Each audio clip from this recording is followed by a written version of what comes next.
channel. This is a little bit of a different video. So as you know, if you've been following my videos, you know we've just come back from New York, Baltimore. So I want to tell you how we found the experience from a Scottish person or Scottish family travelling abroad. So here's what we thought. So the experience on Delta Airlines was perfect on the way there. We hardly even felt it was a long journey, and we pre-booked halal meals. We were able to kind of sit together, so me and Erha were sitting together, and behind us was Ibrahim and Wakar, and the flight was amazing. It was smooth, and because it was a day flight, we actually didn't even feel the tiredness or jet lag going there. And the weather was lovely, and this is us at JFK at the baggage area just waiting for our bags.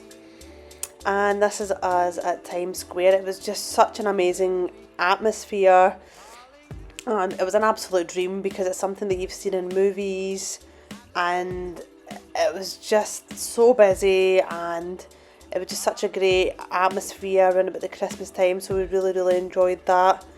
And it's just such a Instagrammable moment as well.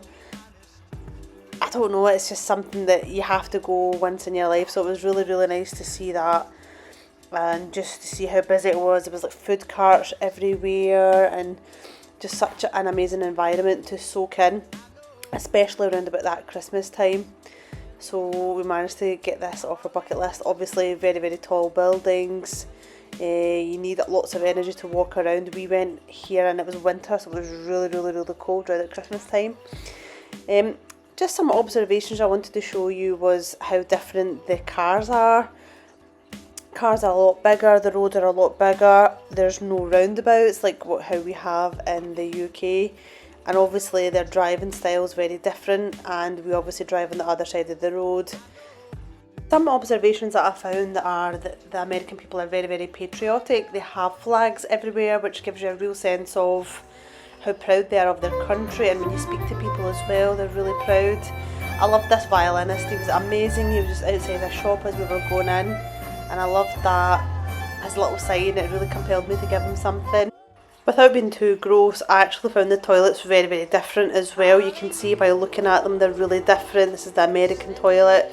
They're really full of water, and they're lower, and they don't have a toilet lid. And even these little cracks in the cubicles are really strange. We don't have this in the UK. If you see a comparison, that to the left is the American toilet and to the right is the British toilets, you can see how the difference is in size of the cubicle. Same here as well. It's like complete privacy, and nobody can peep into anyone else, which I found really strange. You have these fountains everywhere, but they don't look that clean to drink from. We know in America you can buy things bigger and in bulk, and it's the norm. This is an example of paracetamols that you can buy in the UK. You can buy 3 of these packs, and they have blister packs in them, and they're 16 each.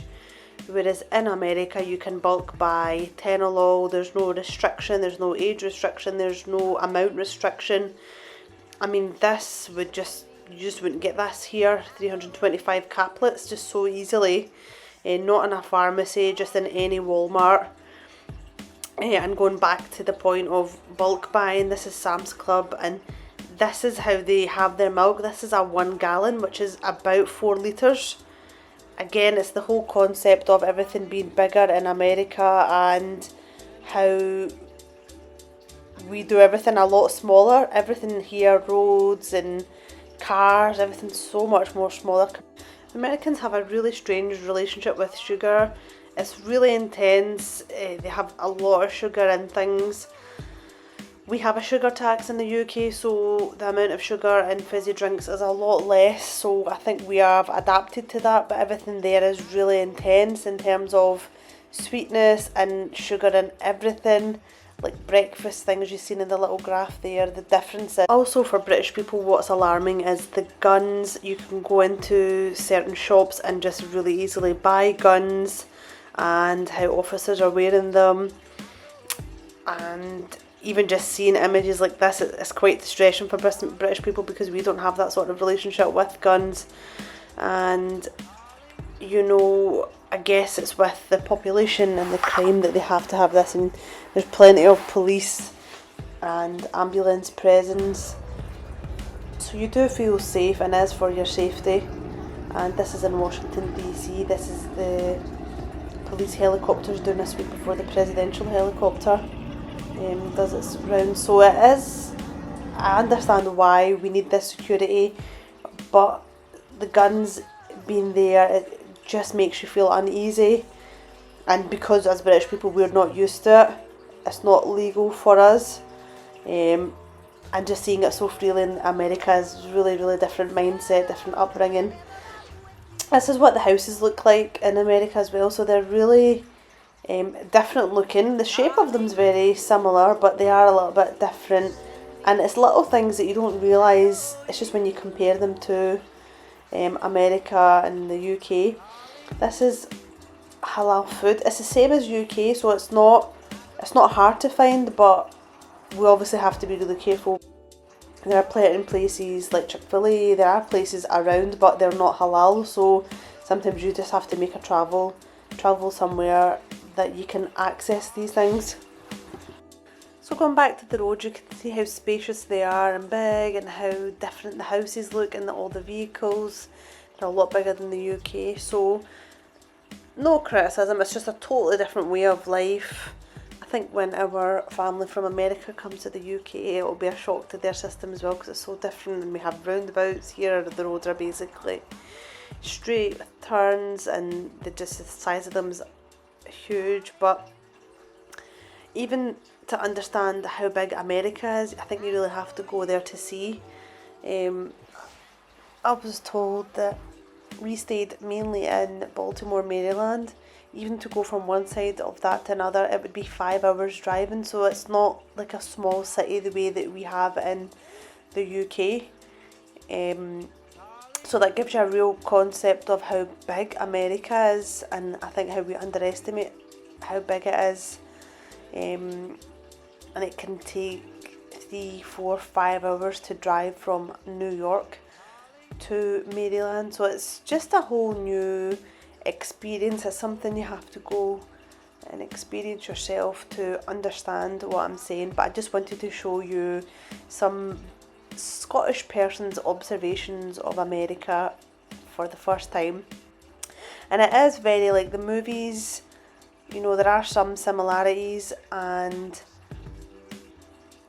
I think it's when you go there and you see things for yourself and you understand, you get your head around it, it's so much more interesting. And it's not always exactly like the movies, but there are some things that aren't a surprise to us because we have seen them in movies, so it's a wonderful experience. Also, so far we had not any bad experiences with the people there. They were all really pleasant. I was actually expecting them to be almost rude or aggressive, but they were really lovely. Anyone that we did speak to in the malls, they were really pleasant. Another thing as a Scottish person is overall most people will understand you if you speak slowly, but me and my niece went into a Starbucks and the guy just could not understand me. I don't know if I was speaking too fast or he'd never heard of my accent. With us watching American movies and TVs, you hear it all. You're kind of really comfortable or familiar with all the different accents, and it's the same idea in the UK. There's so many different accents by region, and again, it's something you have to go to experience to understand.